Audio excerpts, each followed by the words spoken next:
Shalom saudara yang terkasih di dalam nama Yesus Kristus. Firman Tuhan untuk kita pada hari ini dari 1 Petrus 2 ayat 9. Tetapi kamulah bangsa yang terpilih, imamat yang rajani, bangsa yang kudus, umat kepunyaan Allah sendiri, supaya kamu memberitakan perbuatan-perbuatan yang besar dari Dia yang telah memanggil kamu keluar dari kegelapan kepada terangnya yang ajaib. Gereja terdiri dari orang-orang dari berbagai suku, bangsa, tingkat pendidikan, sosial, dan ekonomi yang berbeda-beda. Intinya, gereja adalah wujud agung karya Allah.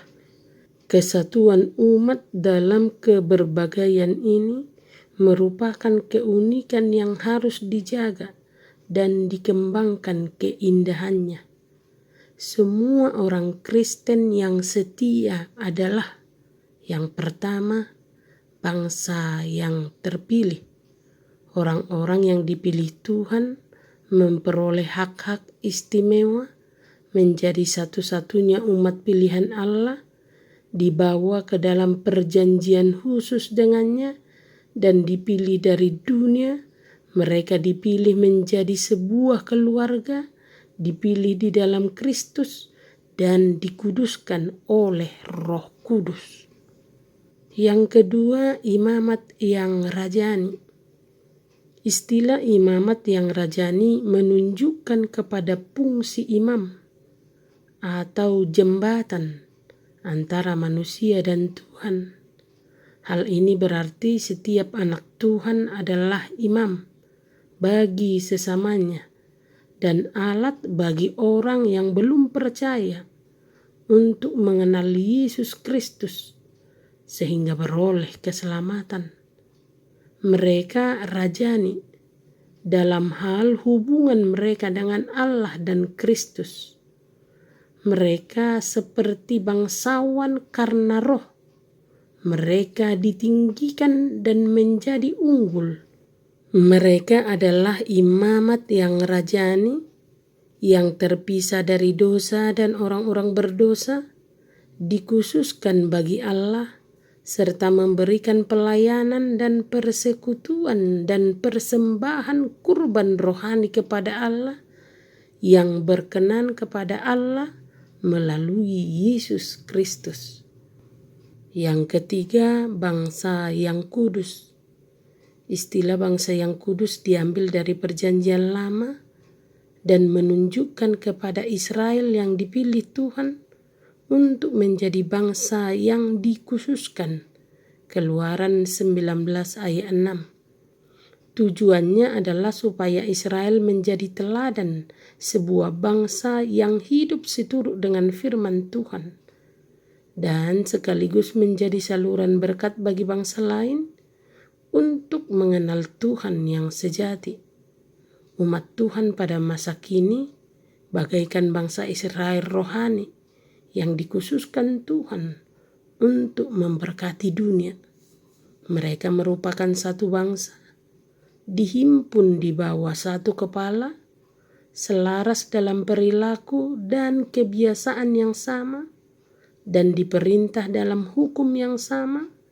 Mereka disebut bangsa yang kudus karena dikuduskan dan dikhususkan bagi Allah, serta diperbaharui dan dikuduskan oleh Roh Kudus. Yang keempat, umat kepunyaan Allah sendiri. Umat Allah yang istimewa, mereka merupakan umat yang diperoleh, dipilih, dipelihara, dan diperkenankan kepada Allah. Keempat martabat semua orang Kristen sejati ini sebenarnya bukanlah tabiat alamiah mereka, sebab keadaan awal mereka sangatlah gelap dan mengerikan. namun mereka dipanggil keluar dari kegelapan untuk memasuki terang, sukacita, kebahagiaan, dan kesejahteraan yang luar biasa. Sehingga dengan tujuan serta pandangan ini, melalui perkataan dan perbuatan, mereka dapat memperlihatkan kebajikan serta puji-pujian kepada Allah yang telah memanggil mereka.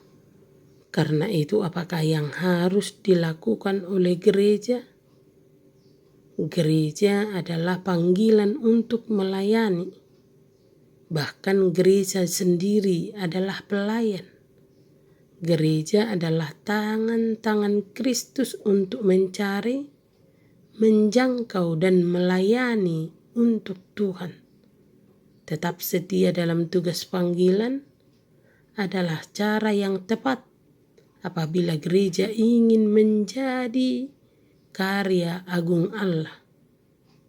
Tujuan orang Kristen diselamatkan adalah yang pertama, agar kita bisa menjadi alat di tangan Tuhan untuk membangun gerejanya. Yang kedua, agar Tuhan dapat menggunakan kita untuk menjadi berkat bagi dunia. Kedua tugas inilah yang dikatakan dalam firman Tuhan, supaya kamu memberitakan perbuatan-perbuatan yang besar dari Dia, yang telah memanggil kamu keluar dari kegelapan kepada terangnya yang ajaib. Amin. Tuhan Yesus memberkati. Salam sehat untuk kita semua dan selamat beraktivitas.